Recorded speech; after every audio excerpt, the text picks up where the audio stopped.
저는 부자란 과연 무엇을 얼마나 가진 사람일까? 어떤 사람이 진짜 행복한 부자일까 하는 저의 생각을 적으려 합니다. 우리가 생각하는 부자의 모습은 사람마다 약간의 차이는 있습니다. 어떤 분은 내 집이 있고 적당한 자동차가 있고 노후가 어느 정도 안정돼 있으면 부자라고 느낄 수도 있습니다. 그런데 우리의 생각과 기준을 충족하고 살아가는 사람에게 당신은 부자냐고 물으면 아마도 그 사람의 기준에서는 부자는 건물 하나 정도는 가진 사람이라고 대답할지도 모릅니다. 또 건물 하나 정도를 가진 사람에게 당신은 부자입니까? 라고 물으면 진짜 부자는 빌딩을 여러 채 가진 사람이라고 말할 수도 있습니다. 이렇게 부자라는 말은 기준이 있는 것 같지만 사실 그 기준은 늘 내 자리에서 만든 기준일 뿐이고 막상 그 삶을 살고 있는 사람은 스스로를 부자라고 인식하지 못할 가능성이 꽤 높다고 생각합니다. 이걸 조금 멀리서 보면 더 선명해집니다. 우리가 개발되지 않은 나라의 환경을 떠올려 보면 그곳에서 부자의 기준은 지금 우리의 모습일지도 모릅니다. 어린 나이에 일터로 나가지 않아도 되는 생활, 남들과 같이 교육을 받을 수 있는 환경, 아프면 병원에 가서 치료받을 수 있는 여건, 내일 먹을 밥을 걱정하지 않아도 되는 하루, 그런 것들이 그들에게는 부자일 수 있습니다. 그렇게 보면 우리는 이미 그런 삶을 살고 있는데도 우리는 우리 자신이 부자라는 걸 잘 모르고 살아가기도 합니다. 저는 결국 부자라는 말이 돈의 크기 하나로 정리되는 말이 아니라 내가 서 있는 자리에서 무엇을 당연하게 누리고 있는지 그리고 내 삶에 얼마나 만족할 줄 아는지와도 연결돼 있다고 생각합니다. 여기서 잠깐 성경 이야기 하나를 짚어보겠습니다. 예수님께서 부자가 천국에 들어가는 것이 낙타가 바늘기로 들어가는 것보다 어렵다고 말씀하신 장면이 있습니다. 여기서 예수님께서는 부자가 천국에 들어가는 것이 어렵다고 말씀하시지 절대 불가능하다고 말씀하시는 것이 아닙니다. 우리는 가난해야 천국에 들어가는 것이 아닙니다. 가난해도 천국에 들어가지 못할 수 있고 부자여도 천국에 들어갈 수 있습니다. 우리의 형편이 천국의 기준이 되는 것이 아니라 우리가 무엇에 만족하며 무엇이 우선순위인가가 중요한 것입니다. 그런데 일부 교회 안에서는 이 말씀을 다루는 방식이 조금 거칠게도 흘러가는 설교들이 있습니다. 부자가 천국에 들어가기 어렵다는 말씀을 마치 불가능한 것처럼 설교하면서 하나님 앞에서 물질을 내려놓아야 한다, 비워내야 한다며 성도들에게 무리한 헌금을 요구하는 모습들도 보입니다. 저는 헌금 자체를 나쁘다고 말하는 것이 아니라 헌금으로 신앙을 재단하는 분위기와 방식에 대해 이야기하고 있는 것입니다. 하나님 앞에서 우리는 내려놓고 비워내야 하는 것은 맞습니다. 하지만 그것은 물질을 이야기하는 것이 아니라 하나님보다 먼저 되는 것들을 이야기하는 것입니다. 누군가에게는 정말 물질이 될 수도 있지만 누군가에게는 자녀일 수도 있고 부모나 형제 또는 나 자신이 될 수도 있는 것입니다. 잠시 부자 청년 이야기로 돌아와서 한 가지를 더 설명드리고 넘어가겠습니다. 예수님께서도 부자 청년에게 가난한 사람들에게 재산을 나누어 주라고 말씀하신 것을 두고 이것이 마치 신앙의 기본 틀인 것처럼 설교하는 목회자들이 많습니다.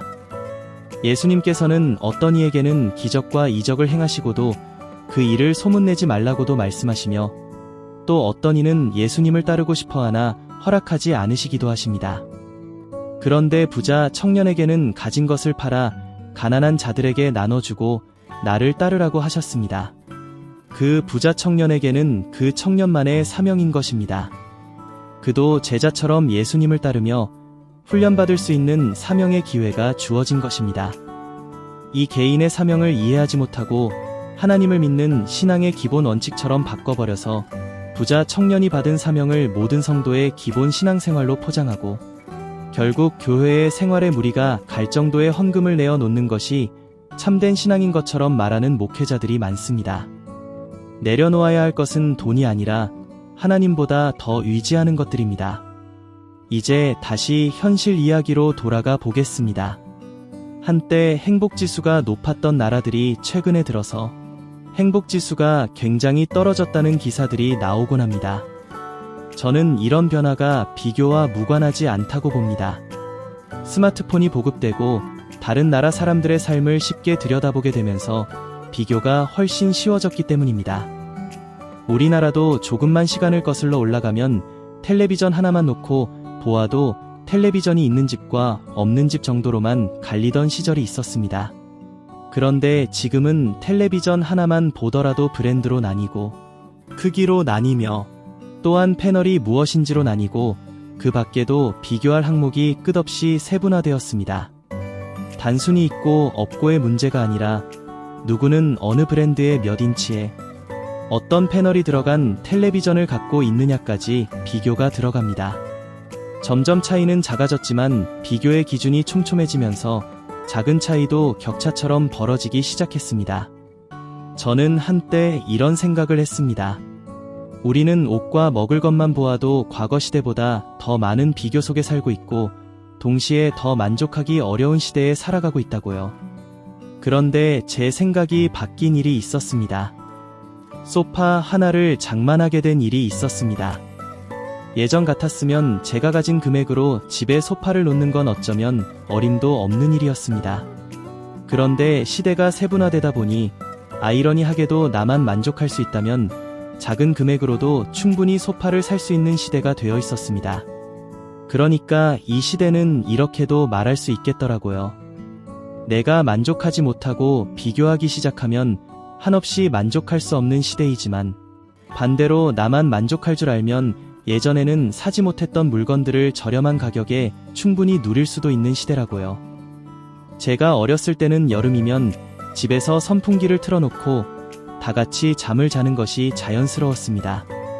그런데 오늘날은 물론 브랜드와 성능의 차이는 있겠지만 그럼에도 다들 시원한 에어컨 밑에서 잠을 청할 수 있는 시대가 되었습니다.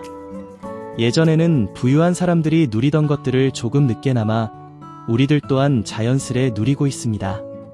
어쩌면 부자는 조금 먼저 체험할 수 있는 정도가 아닐까란 생각도 해봅니다.